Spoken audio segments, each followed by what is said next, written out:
Apps can do a lot of cool things. You could order dinner, gamble on your favorite team, and track your health. You could even get a mortgage. One click and you can be approved. I'm not sure by who or what country they're in. You deserve more from the mortgage industry. At AnyMac Home Mortgage, we believe in the need for live human interaction during a very complex process. The kind of service and guidance which an app simply can't provide. Our customers are more than credit scores and income documents. They're individuals and families who live in and strengthen our communities. Their story is our story, and that story begins in a home. Chris Sawyer is an expert on providing superior customer service and in meeting the mortgage needs of current and future homebuyers. With over 18 years of experience in the industry, Chris is able to help customers migrate through the home buying and home financing process by using his wealth of knowledge as a well-qualified mortgage professional. And best of all, Chris is located in Cromwell, Connecticut, where he has helped hundreds of clients in Connecticut, Massachusetts, and Rhode Island make their dreams of homeownership a reality. Visit chrissawyer.any-mac.com. Email him at csawyer@any-mac.com or give him a call, 860-878-8730. Chris Sawyer, NMLS number 39345, corporate NMLS number 338923. AnyMac Home Mortgage is an equal housing lender. American Neighborhood Mortgage Acceptance Company, LLC. DBA AnyMac Home Mortgage. Lo-Fi Direct. Connecticut First Mortgage Correspondent. Licensed lender. Broker number ML 338923. Massachusetts Mortgage Lender and Mortgage Broker License number MC 338923. Rhode Island Licensed Lender. License number 201128110L. Call for additional details. Welcome to Sports Talk with R&J. I'm Steve Risser, along here with Justin D'Onofrio. And week 6 of the college football season is upon us, and we got a revenge game where College Game Day will be. Probably the first time I think College Game Day has ever been to a Vanderbilt game, but we got Vanderbilt, Alabama. You never thought Alabama would try to get revenge on Vanderbilt, but last year Vanderbilt upset Alabama with Diego Pavia. Vandy, undefeated, heads to one loss. Alabama got a huge win last week against Georgia. Bama gets a huge win against huge win. Bouncing back from their loss opening day against Florida State. So huge win for Bama against Georgia. Now they host Vandy. And for this game, I think it's close and competitive, but I'm going to go with the team with the better roster. And I think Ty Simpson outplays Diego Pavia. I think Ty Simpson throws 2 or 3 touchdown passes. I think that Pavia plays well, but I think he makes a mistake here. And I'm going to go with Kalen DeBoer's squad here. I'm going to go with Kalen DeBoer's team. I got Bama winning this game 31-20 over Vandy. But Justin, can Diego Pavia lead Vanderbilt to who would have thought we'd say their second straight win over Alabama? Yeah, it's wild. They haven't won in Tuscaloosa in decades, and Diego Pavia came back to school because he said he's bringing Vandy to the national championship. Wow. I love the, would love to see that, but that's not gonna happen. I think Bama wins this game 38-35. Bama's really struggled against the scrambling quarterbacks. You know, you saw Thomas Castellanos week 1 this year. You saw against Vandy last year against Pavia. Jackson Arnold even ran the ball pretty well against them last year, and Oklahoma won by 21 that night. So Alabama's struggling in these types of games under DeBoer. And I don't think they're gonna Vandy's not seeking a bomb this time. Now that they're undefeated, they got the number next to their name. I think Alabama's gonna play well. I think Vandy's more physical too than they were last year. And Eli Sowers, a tight end, solid weapon, came over from Next State as well with Diego Pavia. And since Pavia's been at Vandy the last 2 years, Vandy's 10-2 as an underdog against the spread. So they've covered these games. I think Alabama wins this thing tight, and I think it should be a shootout. I don't think both defenses are going to ton of stops here. I like the way Ty Simpson's been playing. The running game still hasn't gotten it going so far. But I do think Bama at home here finds a way to win, but I do think Vandy covers. Yeah. So, and here's the big thing with Bama. They got that big win last week against Georgia. With that win last week, does that make them the favorite in the SEC? We saw Texas lose a game. We know we got Ole Miss and Texas A&M that are undefeated, but we've seen Texas lose a game this year. Georgia obviously has a loss. LSU lost last week. Does last week make Bama the favorite in the SEC? Them or Ole Miss? I'm going to take Bama because I trust DeBoer a little bit more than I do Lane Kiffin right now. Even though Lane Kiffin's setting up himself very nicely at 3-0 at top of the SEC right now. But I will take Bama because I love the way Ty Simpson's been playing. I think Womack will get that defense to play better, especially in this type of game. Don't they get that running game going? Jay Miller just came back last week. I think, the more reps he gets out there, I think they'll figure it out. So I'll take Bama slightly over the Ole Miss Rebels right now. Yeah, it's overall miss. What about Georgia, though? Even though they lost last week, I mean, still, it's one of the best programs in the country. Can we have a little discussion about Kirby? Ooh, yes, we I can. don't- Absolutely. Absolutely, we can have a discussion about Kirby. I don't think he's as good as a coach as I think we think he is. Wow, I think he's the best coach in the country. I don't think so. Wow. I think he had so much elite talent at the top, and that was a difference maker. Wow. I don't think he's as elite as we think. He's 1-7 now against Bama. This ain't the same Georgia team. Wow. So you're saying that Kirby is not the best coach in the country? Yeah, I know his record against Bama is bad. I get it.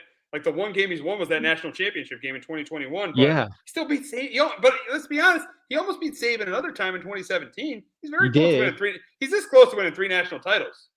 Yes, but let's go back to the Ohio State game a couple years ago when Mark Harrison got knocked out of the game. They lose that game, and if Harrison stays, if he's able to play, if he stays healthy, I think Georgia had so much talent that like it was just one of those spots where it was pretty hard for him to lose. But now that it's more of an even playing field, I'm not that impressed by him. I wasn't impressed last week by the game plan. They got down big last week to him. I wasn't that impressed with them last year. I think maybe, I think we should start having some questions about him. And I think Georgia fans are starting that too. I know they can't stand Mike Bobo, the OC, but I'm starting to question. Bobo, yeah, I've heard Bobo sucks. Yeah, he's not very good. He's not. I still think he's a very good coach. I don't know he's on the elite pedestal. Wow. I gotta think he's a 2-time national champ. He's a 2-time national champion. What do you think about Dabo now? Dabo's in that boat. I know. I get it. But then who do you think's better than Kirby Smart? I'm gonna take Day. Oh, you take Ryan? Oh no, I don't know about that. Come on, Ryan Day. No, that team was loaded. But he did recruit him. Yeah, the Michigan problem is real. Yeah, the Michigan problem is real. What about Dan Lanning? I like Dan Lanning. Where's the national title though? And when Dan Lanning faced Kirby Smart, he lost 49-3. Come on, I can't take Dan Lanning. There's no national title. That was year one though. There's no national title. Come on, I can't say Dan Lanning's won some big games. How about last year in the Rose Bowl for Dan Lanning? Yeah, that was not good. I take Day over him. I want to take Dabo, but I can't. There's a lot of problems with Dabo now. Yeah, there's probably not I like the board the same thing without the national championship. All right. Maybe he's still like Kirby's still very good. He's still like in the top 5, but like I wouldn't put him number 1 anymore. Wow. I put him number 1. I put Kirby. I think Lanning's gonna get it. If Lanning wins the national title, maybe he's in that conversation, but I can't put him there until he wins the national championship. And I get that, and I think it's coming. It's coming for him. I like the board. I like the board a lot. I would love to. There's that. Not too many guys that take over Kirby still, but I have my questions now. Now that the portal has some. Now that it's an even playing field. Wow. You are not. Wow. You didn't surprise me on that with Kirby Smart. You surprised me on that with Kirby Smart. Yeah, I was thinking about watching the game. I'm just like, that sounded like the game plan I didn't love. Wow. That defense was so good a couple of years ago, and they were stacked with talent on 3 levels. Now that you can't have that. Now it's a lot tougher. Now it's more of an even playing field. And I think there's some holes there in Kirby. Ooh. That's interesting. You're not wow. So you're a little down on Kirby Smart in Georgia. You're a little down on, and you think Bama's the favorite to win the SEC. Yeah. I think they are too because of the win they had in Georgia. I think they are too. Yeah. Because of the win they had in Georgia. But moving on we talked about Georgia a lot. So moving on from Georgia to their former quarterback. Big game in Tallahassee. Florida State has played well. Even though they got upset to Virginia last week, they played well. Thomas Castellanos has been really good. But Carson Beck's been really good for Miami, and Bain's been a really good pass rusher. And in this game, I think it's close and competitive, but I'm going to go with the better quarterback and the better defense. I'm going with Mario Cristobal to stay undefeated. I got Miami 27-20. But Justin, can Florida State, Mike Norvell and Florida State bounce back and hand the Hurricanes their first loss? No, I think I got Miami in this one. I got them 38-34. I think it's gonna be a high scoring one. I think Florida State, you saw defensively, they got a lot of issues. And Miami up front is I think the best offensive line, defensive line in the country right now. I really like what they got up front. But in this one, Castellanos, the scrambler, Miami really hasn't seen a quarterback like this. They saw a little bit of Byron Brown, but again, they had group of 5 kind of wide receivers, a running back. Now you get a personnel that's power 5 level. How does Miami defend him? Miami's got to keep him in the pocket. Don't let him get out and run, because that's when he's at his best, because he can't sit back there and read a defense and pick you apart. So how does Miami play that? And Beck hasn't, and I think maybe it's a little bit coming off the Tommy John. He hasn't totally looked, he's looked good, but like not great. I think against the secondary, he plays pretty well. And I think every game, too, Miami's been involved with. There's been some rain. I think the 4 guys be pretty good, which I think will help Beck in this one. But I just think Miami finds a way to win it. I think up front, I think Miami's the best team in the country. I think Oregon's 1, or I think Ohio State's 1. I'd go Oregon 2, Miami 3 right now. So I think Miami's right there. I just don't trust Cristobal yet, but I think they take care of business here Saturday night in Tallahassee. So with their quarterback and with their front, you think is this the best chance Miami has to win a national title since 2002, where they got robbed against Ohio State? Yeah, I think this is the best team that they've had. I love the transfer they've gotten in the secondary. They played pretty well. They put a lot more zone this year. They put a ton of man last year. So my question mark is, can Beck get back to maybe that elite level we saw him a couple of years, or that at least potential, we saw a little bit at Georgia a couple of years ago. And the other one is Cristobal. Like, big game Cristobal, I don't love. And does he cost him in the playoff game? I think it's possible. I think those are their 2 biggest question marks. But defensively, I think they're really good. And I think up front, where you need to be, where you got to win national titles, I think they're great in that area. Yeah, Bain is right now projected as the top. How good is Bain? He's projected as the top prospect top prospect coming to the draft this year. All right, as of right now. He's been awesome. He's been a game wrecker of late. He's kind of come on, because I don't think people thought he was going to be, at this level, or at this level. I think everybody thought it was in Peter Woods from Clemson was going to be the first D lineman taken off the board this year, but Bain's really made a case. He's been phenomenal. Even got an interception too in one of the games so far. So I really like Bain. He's been an issue, and I think he could cause some problems for Florida State on Saturday night. Yeah, I think definitely will. Now we'll move on to the Big Ten. We got Wisconsin headed to the Big House to play Michigan. I think Michigan controls this game on the ground with Haynes. I think Underwood doesn't turn the ball over. I think their defense forced a couple turnovers. I'm going Michigan here, 27-10 over Wisconsin. But Justin, can Wisconsin cover the spread and make this a game? No, I got Michigan here, 31-10. I don't think they're to cover. I think there's a lot of issues in Wisconsin. Another coach too, Luke Fickell. His 2 coordinators at Cincinnati, Marcus Freeman, the DC, his OC Mike Denbrock, who's at Notre Dame right now. Yeah, I think it was a lot about the coordinators when he was at Cincy. I thought Luke Fickell was terrible. 1 year at Ohio State, he was garbage. He was like 6-7. Yeah, that should have been a much more eye-opening thing. I know there's some internally there, but to go 6-7 to Ohio State, it should have been much more of a red flag than I think anybody thought. So yeah, he'll probably be back at a group of 5 level. We'll see where next year. But yeah, I think Billy Edwards, their starting quarterback, is going to be back this week. I don't think it matters. I think Michigan's defense is going to shut them down. I think Wisconsin defense keeps them in it. But because they've only given up 2 yards per rush, so Badger defense has. But I think in this one, Haynes does pretty well. And yeah, when Wisconsin spends money, I guess too. And I think also as Wisconsin as a program, they were playing in the Big Ten West. I know they got those Rose Bowls, but like they avoided Ohio State a lot, the Michigans of the world. Like, I'd put it as the 9th best job in the Big Ten right now, maybe 10. Wow. Yeah. I don't think it's as good as a job as I think we once saw. I think the Big Ten West really elevated that program. Unfortunately for them. Yeah, it looks like they're not playing well at all right now. Now we talked about Georgia at the top of the show, but it looks like they have a get right game this week against Kentucky, and I think they do. I think Stockton throws for 2 or 3 touchdowns. I think Kirby's Bulldogs roll here. I think they win 41-17. But Justin, you're not the biggest fan of Kirby Smart's Georgia Bulldogs this year, but do they cover this week against Kentucky?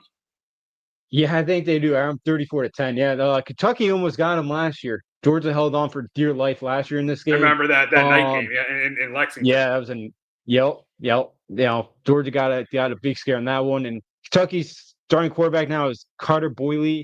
I don't like him going on the road. Did not play well last week at South Carolina at home. Now you got to go to Athens. I think he's really going to struggle. Lucky for Kentucky fans, basketball season is a month away for him. I think this is ugly. I think Stockton plays well, and things are not going well. And Kentucky, I don't think they can get rid of Stoops. His buyout's $38 million, and they have to give him all that in 90 days. So I don't think Stoops going anywhere right now. So I think he's going to get ugly. Them are Arkansas, two worst teams in the SEC right now. Yeah, and Arkansas just fired their coach, Sam Pittman. Deservedly so. For their Trino back. Yeah, I know. Crazy. Is he back? Is he back? He's the intern. Wow. He fired like 4 dudes, 2 on the defensive staff, so they're giving him some power. Yeah, so I wonder, he might get a second chance. Might come a second chance at Arkansas, just like he did at Louisville. It's crazy. Yeah. That'd be great. You got wait till he gets the second chance with the Falcon. You know, that's never happened. Yeah. Imagine you get the second chance with the Falcon. What happened there? There's 0% chance. No chance. That would be insane if that ever happened. But yeah, him going back to Arkansas. Yeah, with the Ryan Mallett days. I remember him in the Ryan Mallett years at Arkansas. So the glory days of Arkansas football. Exactly with Ryan with Ryan Mallett. So yeah. So it's crazy what happened. It was happening at Arkansas. Yeah, them and Kentucky are probably the 2 worst teams in the SEC. I agree. Now moving on to a matchup in the Big 12 between Iowa State and Cincinnati. Interesting game here between Iowa State heads to Cincinnati. I think this is a close competitive game, but the better quarterback wins here. Rico Beck, I think, leads the game-winning drive. I got Iowa State staying on top of the Big 12, winning this one 23-20. But Justin, can Cincinnati pull up the upset at home? Yeah, I got the Bearcats 30-27 in this one. Satterfield, Cincinnati coach, big year for him. He's on the hot seat. Brandon Sorsby's played really good football this year, and I think he continues to play well. Because Iowa State's top cornerback is going to be out for this one, and Iowa State down. I know they're down one of their kickers last week. I guess now they're down their backup kicker. I have no idea who's going to be kicking the football for him on Saturdays, which again that could become an issue for him. And I think Cincinnati's secondary, as long as it holds up enough in this one. I think they make enough plays in this one. I think Rocco Beck plays well. I think he keeps Iowa State up there. They got a lot of points in this one, but I'm going to take Cincinnati here at home. Last year too in this game, Arizona State dealing with a lot of injuries came in Cincinnati, and Arizona State a lot of injuries coming in Cincinnati. Bearcats knocked them off. Iowa State dealing with the same thing this week, and I think Cincinnati does it again and pulls out the win.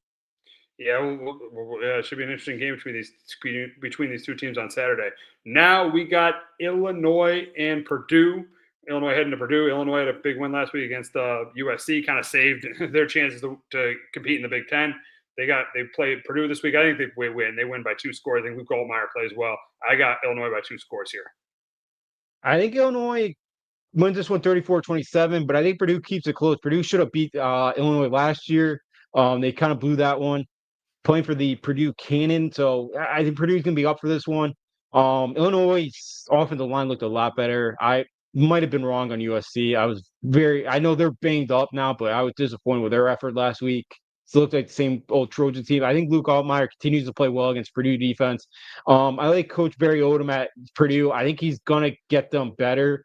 And they're already definitely improved from last year, but I think in this one, they do keep it close, but Illinois, the better team, the more talent prevails in this one. All righty. I usually don't talk about pick games with teams that are out of the playoff, but I had to with this one. You have Clemson against Bill Belichick and UNC. And I think this game is close and competitive. Belichick keeps it close, but eventually I think that Clemson pulls away. I got Clemson here 27-17, but Justin, does Belichick pull the upset and get Clemson to 1-4? No, I don't think that's happening. I got the Tigers 34-13. I don't think this thing's going to be particularly close. In the 2 games that North Carolina's played a power conference opponent this year, they're being outscored 82-23. Wow. It's a solid TCU team and a mediocre UCF team. As long as Clemson doesn't quit, which I don't think Dabo's going to let them do, I think they have by far the more talent in this one. I think Cade Klubnik plays pretty well. I think Max Johnson should be the starting quarterback for North Carolina. He fits the system more than Gio Lopez does. But then that's another thing. I don't trust Freddie Kitchens. Coming off a bye, both these teams, I still trust Clemson more. I don't think this game's going to be particularly close. Give me the Clemson by 3 scores. All righty.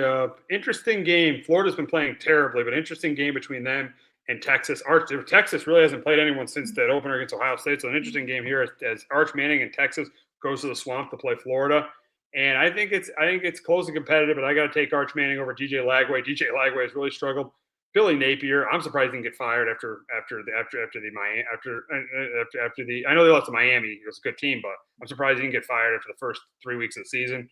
So I'm going Texas here, 24-17. But Justin, could Billy Napier pull a huge upset and try to save his job? Yeah, to me, a difficult one. I got Texas as well, 20-10. Both these teams looking for their first Power 5 victory of the year, or Power 4 victory. Yeah. It's been bad, and I don't think they're getting easier for Florida. So the only thing I could think of is that AD has hired 2 coaches before, football coaches. It's like in football, you don't usually get 2-3 times to pick out your quarterback as a GM. Yeah. I think that's why the GM's holding on, because if he fires Napier, he's probably next. So I think that's why he's gonna hold on as long as possible. That's the only thing I could think of. I think his buyout's high, but I think Florida's got the money. But in this one, I think Arch Manning plays well because Florida can't get pressure on the quarterback. And when Arch Manning has a clean pocket like he did against Sam Houston State, he plays pretty well. And I think he'll have a clean pocket. But I think Florida's defense keeps them in it. Now, Florida's defense could quit this week. They're coming off a bye. They could. I just, especially if the offense does throw a couple turnovers in this one. I think it's very possible. Hopefully for Florida, coming off the bye, Lagway looks better, and this wide receiver core gets on the same page as him. We'll see, but I think Texas defense, though, is going to slow them down. I got Texas in an ugly 120-10. Alrighty, interested. Boise State heads to Notre Dame to face the Fighting Irish. I think the last couple of weeks, Notre Dame's offense has been rolling. I think they keep rolling here. I think they rolled with 38-17 win. With 2 losses, this could potentially be a playoff team. Seeing the games they lost are against really, really good teams, but they got to hope A&M and Miami keep winning because. But this it seems like it's kind of a repeat of last year for Notre Dame. They're starting to get hot, after a slow start. Yeah, no, you're right about that. I was embarrassed to say the sack thing. After the Northern Illinois game, they finally got it going. The offense, that Notre Dame team really kind of got in a groove, and they played great football the rest of the year. And this Notre Dame team, especially offensively, this might be their best offense since Brady Quinn was under center. CJ Carr's been really, really impressive. They had Jeremiah Love 4 touchdowns a week ago. They had 420 yards in the first half last week against Arkansas. I know that Razorback team quit, but I think Boise State's going to, Maddox, I think he makes a couple plays in this one. I do think they'll get some yards against this Irish defense because it hasn't been great. But I don't think they're going to be able to keep up with CJ Carr. This offense is on a mission right now. And again, Freeman 2 last week. They're up 42-10 or whatever. It's like they're running a fake punt the first possession of the second half. Wow. It's style points for the Irish now. So they're going to bury Boise State, and they'll put up as many points as they can to help their playoff resume. But yeah, for Notre Dame too, it hurts that USC lost that game last week because that could have been a top 25 one, or 2 weeks they played. But so that hurts. Yeah, I think 10-2 will get them in, but it hurts that they're probably not going to face a top 25 team the rest of the year. Yeah, it will. Yeah, if they had 1 loss, I'd say they definitely get in. But 2, they're going to be right. It's going to be close at the end for Notre Dame. They're probably going to be the team that's going to be sweating it out on that Sunday when they pick, and that's Sunday afternoon in December. I think they're going to be the team that's sweating it out and possibly falling short. Like they'll be like the 13th ranked, like Bama. It could be the Bama last year, the team that just falls short of getting a playoff spot. Yeah, I could absolutely see it. Especially if Florida State wins this one, you'd think Miami and Florida State both probably get in. So there's 2 ACC teams. We might get a second Big 12 team with Iowa State and Texas Tech. So yeah, it could be a little bit more dicey this year for the Irish. So yeah, I could totally see them being the team sweating it out Sunday morning and on the selection zone. I could see them being the first team out this year. So yeah, they needed one of those 2 to kind of pretty much clinch a spot, and they lost 2 close ones. But yeah, they needed one of those 2 to pretty much clinch a bid. Absolutely. Speaking of the ACC too, we got a matchup in the ACC in Louisville between Louisville's undefeated and they face Virginia, who got a big win last week. I'm going upset here. I'm going with UVA 27-24. I think Morris leads them to an upset win. I got Tony Franklin's squad pulling the upset 27-24 over Louisville. Yeah, you mean Coach Elliott? Tony Elliott? Tony Elliott, Tony Elliott. Yeah. Yeah, I'm actually going to go with the Cards here, 38-28. I usually like betting against a team that just stormed the field a week ago. That a lot of motions. They got the extra day to prep here. Chandler Morris has been unbelievable this year. I'm surprised how well he's played. Usually he used to be a turnover machine. He's been really good. I'm going to take William Moss and the Cardinals here to get it going I think through the air, I think Virginia's defense is not great, but I do think Virginia will put up points in this one. But I'm taking Miller Moss, and I do think Chandler Morris makes a mistake or two in this one. And I think that's the difference, and Louisville stays undefeated. All righty, Big 12 matchup in Houston Saturday night as Texas Tech faces Houston. I think Tech's offense is too much for Houston. I got Tech here 34-27 over Houston.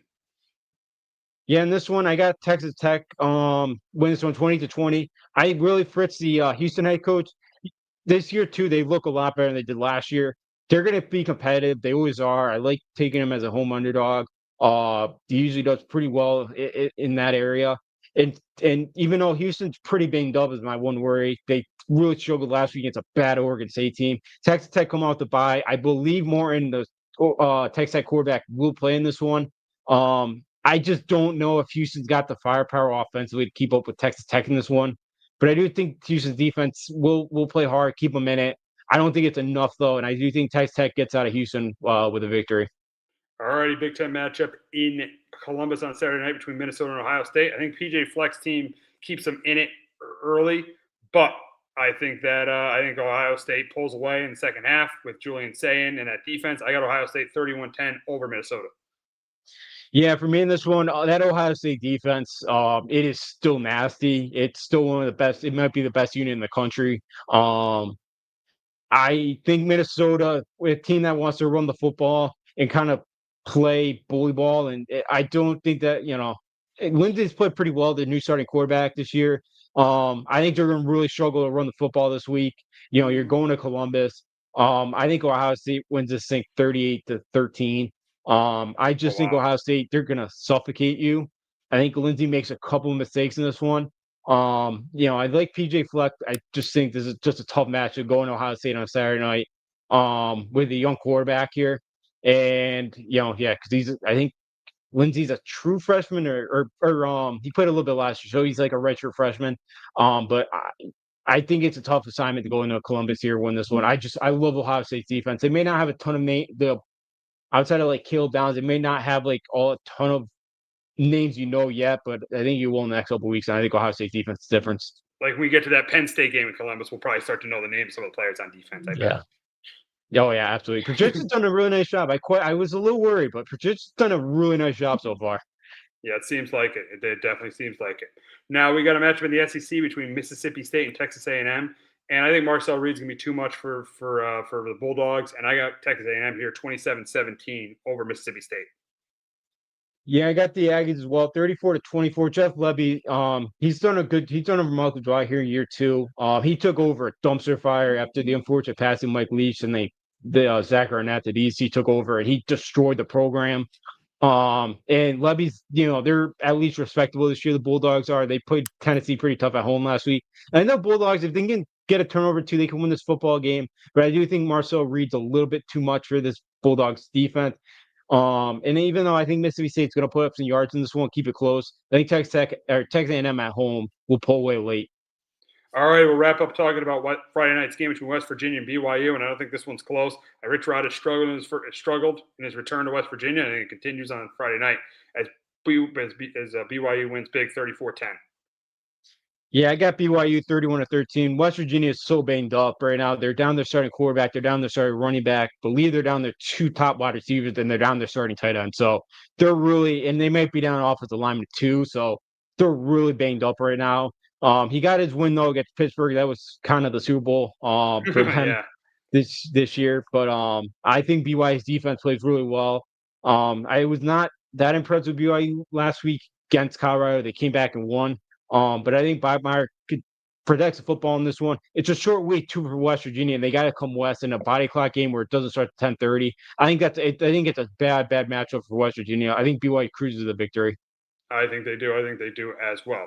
That's going to wrap it up this week on Sports Talk with R&J. For Justin D'Onofrio, I'm Steve Risser. We will be back next week talking about the division series in the baseball playoffs, week 6 of the NFL season and week 7 of the college football season. Have a great weekend, everyone.